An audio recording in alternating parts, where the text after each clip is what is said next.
समुद्र के अंदर से मिले भगवान श्री कृष्ण की द्वारका नगरी के सबूत, जिनसे साबित हो गया कि महाभारत केवल एक महागाथा नहीं थी, एक महाकाव्य नहीं, बल्कि हमारे इतिहास का एक हिस्सा है।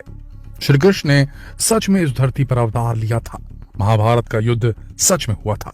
आज के वीडियो में हम आपको कुछ ऐसे सबूतों के बारे में बताने जा रहे हैं जिन्हें जानने के बाद आपको भी यकीन हो जाएगा कि महाभारत केवल एक कहानी नहीं बल्कि एक सत्य चीज है, एक सच्चाई है। आज का वीडियो आप सभी युवाओं के लिए काफी महत्वपूर्ण है, क्योंकि आज की युवा पीढ़ी इस सच को मानने से साफ इनकार करती है। तो महाभारत का सच जानने के लिए वीडियो को अंत तक जरूर देखिए। दोस्तों, अगर आज आपसे कोई कहे कि महाभारत की कथा वास्तव में कहानी नहीं बल्कि हमारा इतिहास है और अंग्रेज और मुगल हमारे इतिहास का हिस्सा है, वैसे ही कृष्ण, पांडव और कौरव भी एक सत्य है, आप पक्का उस शख्स का मजाक उड़ाओगे। लेकिन आज का वीडियो पूरा देखने के बाद इस बारे में आपके विचार पूरी तरह से बदल जाएंगे। सबसे पहले बात करते हैं द्वारका नगरी के बारे में मिले सबूतों के बारे में। द्वारका नगरी को भगवान श्री कृष्ण ने बसाया था। इतिहासकारों के अनुसार यह शहर 9000 साल पुराना था। ये काफी शानदार नगर हुआ करता था। इस नगर में विशालकाय सभा मंडप था, समुद्री व्यापार के लिए बंदरगाह भी था। शहर में सोना, चांदी और रत्नों के साथ 7 लाख महल हुआ करते थे। इसके अलावा वनस्पति उद्यान और झीलें भी थी। लेकिन श्री कृष्ण को गांधारी ने श्राप दिया था, जिसकी वजह से यह नगर पानी में डूब गया। इसके पीछे की कहानी कुछ इस तरह है। महाभारत के युद्ध में पांडवों की विजय हुई। श्री कृष्ण ने युधिष्ठिर को राजगद्दी पर बैठाया और राज्य से जुड़े नियम कानून उन्हें समझाकर वे कौरवों की माता गांधारी से मिलने पहुंचे। कान्हा के आने पर गांधारी फूट फूट कर रोने लगी और फिर क्रोधित होकर उन्हें श्राप दे दिया कि जिस तरह तुमने मेरे कुल का नाश किया है, तुम्हारे कुल का अंत भी इसी तरह होगा। इसके अलावा श्री दुर्वासा ने भी यदुवंश के विनाश का श्राप दिया था। यही कारण था कि महाभारत के युद्ध के 36 दिन बाद ही द्वारका नगरी में बहुत अपशकुन होने लगे थे और फिर द्वारका नगरी समंदर में डूब गई। लेकिन अब कई इतिहासकार समुद्र के अंदर द्वारका के सबूत ढूंढने की कोशिश में लगे हैं। उन्हें इस काम में सफलता भी मिल गई है।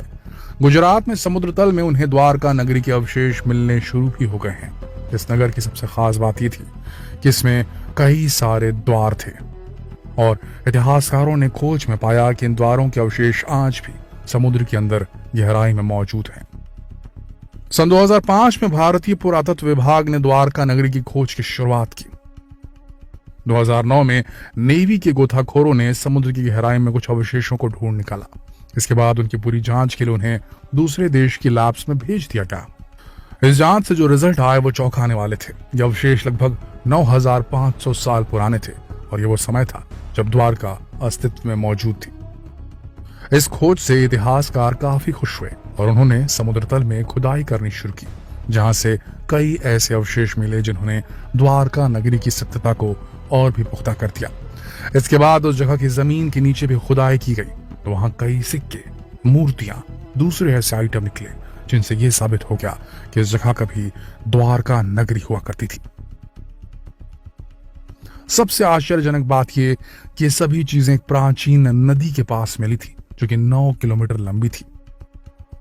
इस नदी की खोज भी द्वारका की खोज के दौरान ही हुई थी। इतिहासकारों ने अपनी जांच में पाया कि जो अवशेष उन्हें समुद्र के अंदर से मिले उनमें और जमीन पर खुदाई में मिले अवशेषों में काफी समानता है और ये अवशेष किसी मोहनजोदाड़ो, हड़प्पा या सिंधु सभ्यता से नहीं मिलते, जिससे साफ पता चलता है कि अवशेष द्वारका नगरी के ही हैं।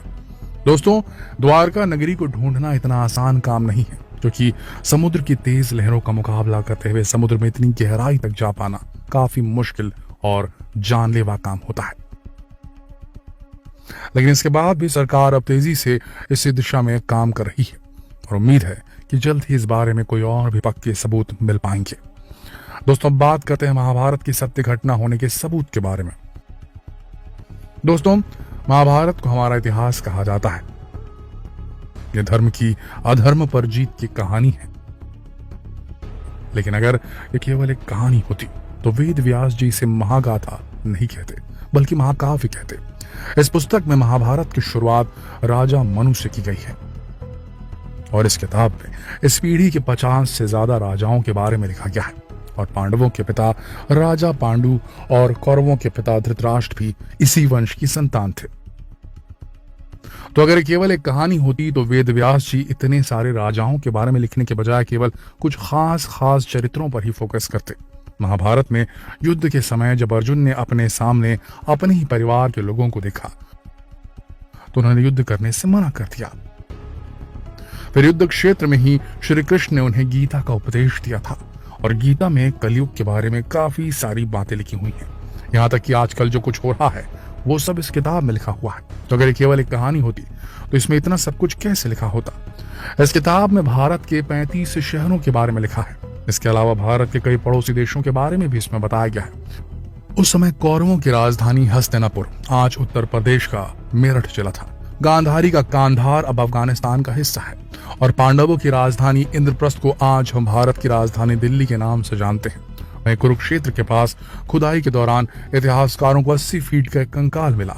कहा जा रहा है कि ये भील और हिडंबा के पुत्र घटोत्कच का कंकाल है।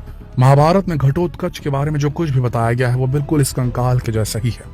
हरियाणा के कुरुक्षेत्र के मैदान में जहां महाभारत का युद्ध हुआ था वहां आज भी एक खाली मैदान है जो कि उस युद्ध की कहानी आज भी कह रहा है। कहा जाता है कि उस युद्ध में इतना खून बहा था कि पूरी जमीन लाल हो गई थी और यही कारण है कि इस जगह की मिट्टी आज भी लाल है। बिहार की राजधानी पटना से 100 किलोमीटर दूर स्थित एक राज्य जहां 5 पहाड़ियां मौजूद है, यहाँ महाभारत के रचनाकार वेद व्यास की गुफा है। यहाँ पारसी में गणेश गुफा भी है क्योंकि गणेश भगवान ने ही वेद व्यास की कथा को शब्दों में पिरोया था। पौराणिक कथाओं के अनुसार महर्षि वेद व्यास ने महाभारत की कथा लिखने के लिए भगवान श्री गणेश जी को याद किया। उन्होंने गणेश जी से महाभारत लिखने का अनुरोध किया, जिस पर गणेश ने उनके अनुरोध को स्वीकार कर लिया। कहा जाता है कि गणेश जी ने महर्षि वेद व्यास के समक्ष एक शर्त रखी थी। गणेश जी ने महर्षि वेद व्यास से कहा था कि आपको महाभारत कथा बिना रुके लगातार सुनानी होगी। इस पर महर्षि वेद व्यास ने भी गणेश से शर्त रखी थी कि बिना वाक्य को समझे उसे नहीं लिखेंगे। इसके बाद महाभारत लिखना शुरू किया गया।